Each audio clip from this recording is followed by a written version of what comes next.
যা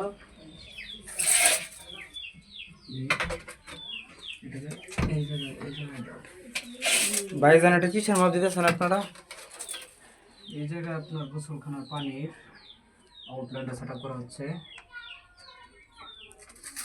এটা গোসলখানার পানি তাই না?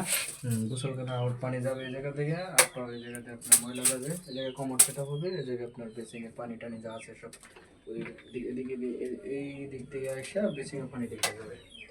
তারপর এটাকে আপনার ইন্টারসেকশন দিয়ে বের করে তারপর আউট চলে যাবে। আচ্ছা, আপনারা এইখানে বাঁকা এই জিনিসটা কি দিছেন? আচ্ছা, বাঁকা বাঁকা এই জিনিসটা হচ্ছে লংটা। আচ্ছা, এটা না দিয়ে তো আপনারা সোজা একটা যে বাঁকা সিস্টেম এটা দিতে পারতেন। হ্যাঁ, আপনি যেটা বলছেন যে এটা কেন দিছেন? এরকম একটা কিছু দেওয়ার জন্য না? হ্যাঁ, এটা তো দিতে পারতেন, ওইটা দিছেন কেন? এটা হচ্ছে প্লেন প্যান। যেহেতু আমার ময়লা প্লাস গোসলখানা পানি একসাথে যাবে, সেজন্য আমরা ওই লং টাপটা ইউজ করি। লং টাপটা ইউজ করার কারণ হচ্ছে যখন আপনার ময়লা পানি একসাথে যাবে তখন অতিরিক্ত গ্যাস সৃষ্টি হয়, যাতে গ্যাসটা আপনার পুনরায় বাথরুমের ভিতরে না আসতে পারে। লং টাপের ভিতরে অনেক সময় এই দেখেন এই যে জায়গাটা আছে এ পর্যন্ত সবসময় পানি ভরাট থাকে, যার কারণে বাহির থেকে কোনো গ্যাস ভিতরে আসতে পারে না। এটা হলো সুবিধা। এটা যদি দিতাম তাহলে সরাসরি গ্যাস আসতো, মানে সরাসরি দুর্গন্ধ আর কি বাইরেটা চলে আসতো ভিতরে। দুর্গন্ধ হতো, তখন আপনার ওই মালিক বা গ্রাহক যারা আছে তারা আপনার অনেক ভোগান্তির শিকার হতো। যার কারণে এটা অনেকে বোঝে না, তাদেরকে বোঝাই দিতে হয়। এটা আমরা ইউজ করি, মালিককে বললেও আমরা দিই, না বললেও আমরা দিয়ে দিই। এটা তো এটা বাড়ির মালিকের সুবিধার্থে। বাড়ির মালিকের সুবিধার্থে না, এটা আপনার যাতে গ্যাস দুর্গন্ধ না হয়। ঠিক আছে,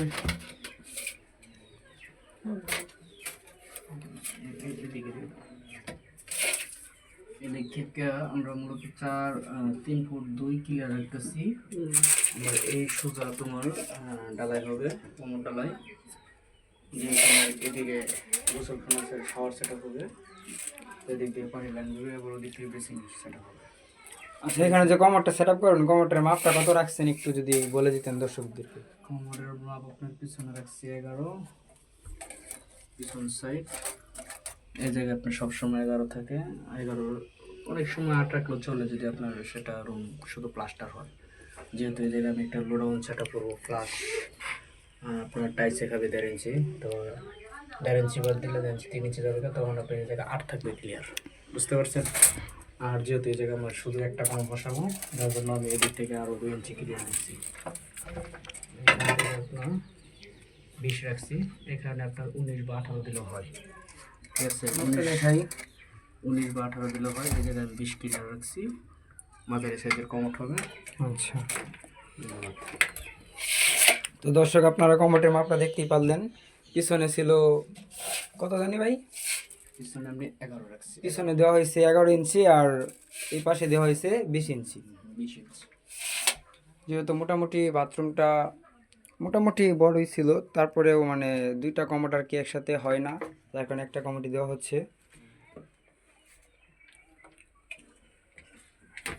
এই হচ্ছে আমার উস্তাদ। আমার উস্তাদ কিছু বলে দেন তাদেরকে। ভাইজান, আপনার শরীরের অবস্থা এমন কেন? আমার উস্তাদের বাচ্চা তেমন খায় না, শুধু কাজের পিছিয়ে লেগে দেয়, শুধু কাজই করে, খাওয়ার সময় হয় না। ও আচ্ছা, ওকে উস্তাদ।